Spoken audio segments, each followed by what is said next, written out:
আমি প্রতিবার গ্রামে যাওয়ার পর কী কী জিনিসপত্র নিয়ে আসি বা আমার মা কী কী জিনিসপত্র দেন তা আজকে আমি আপনাদেরকে দেখাবো। আসসালামু আলাইকুম প্রিয় বন্ধুরা, কেমন আছেন? আলহামদুলিল্লাহ আমি ভালো আছি। গ্রাম থেকে আমি বিভিন্ন জিনিসপত্র নিয়ে আসি এবং আজকে নিয়ে আসছি গ্রামের বাড়ি থেকে পাকা আম, আমাদের গাছের গোলমজা এবং আমার বোনের ভালোবাসা ওনার গাছের আম। আরও নিয়ে আসছি আমি আমাদের ২ গাছের ২ কালারের জামরুল। আমার মা আমার জন্য অনেক কিছু দিয়েছেন। এর ভিতরে আমি আপনাদেরকে সবগুলোই দেখাবো। জামরুল বিভিন্ন কালারের হয়ে থাকে। আমাদের গাছের জামরুল ২ গাছের জামরুলই আমি নিয়ে আসছি। এছাড়া বিভিন্ন ধরনের সবজি আমি এনেছি। আমি প্রতিবারেই আমার প্রিয় কুমড়োর শাক নিয়ে আসি। এছাড়া আমি বরবটি নিয়ে আসছি। আমার বাড়ির সামনের জমিতে লতি চাষ করেছি, ওইখান থেকে আমি লতি নিয়ে আসছি। এছাড়া আমাদের বাড়ি ঢেঁড়স এবং পাট শাক এনেছি। আমার মা আমার জন্য দেশি হাঁসের ডিম দিয়েছে। আসলে আমি প্রতিবার বাড়িতে গেলে অনেকগুলা শাকসবজি নিয়ে আসি। এবারও তার ব্যতিক্রম হয়নি।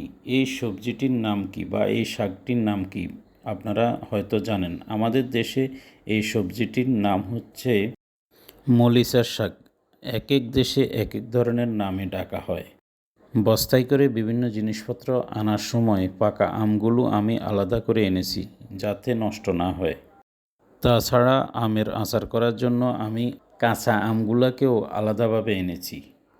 গ্রাম হচ্ছে মূলত শাকসবজি এবং ফলমূলের ভাণ্ডার, তাই ওইখানে সব কিছুই সহজে পাওয়া যায়। তাছাড়া গ্রামের মানুষ অলস বসে থাকে না, তারা বিভিন্ন ধরনের শাকসবজি ফলমূলের চাষ করে। আমি বাড়ি থেকে কী কী জিনিসপত্র নিয়ে আসি তা মাঝে মধ্যে আপনাদের কাছে শেয়ার করি। আসলে এটা আমার মনের খোরাক, আমার থেকে ভালো লাগে।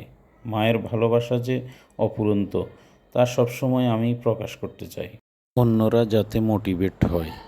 আমার মা মাঝে মধ্যে আমার কাছে আসেন, কিন্তু উনি বেশি দিন থাকতে চান না। বড় জোর ওনাকে জোর করে ২ সপ্তাহ পর্যন্ত রাখতে পারি। উনি আসলেই শহরে অভ্যস্ত না, তাই উনি শহরে থাকতে চান না।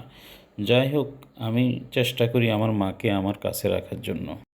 সকল মা বাবাদের প্রতি ভালোবাসা রইল। যাদের বাবা মা জীবিত আছেন তাদেরকে আল্লাহ নেক হায়াত দান করুন। আর যাদের মা বাবা জীবিত নাই তাদেরকে আল্লাহ বেহেশতে নসিব করুন।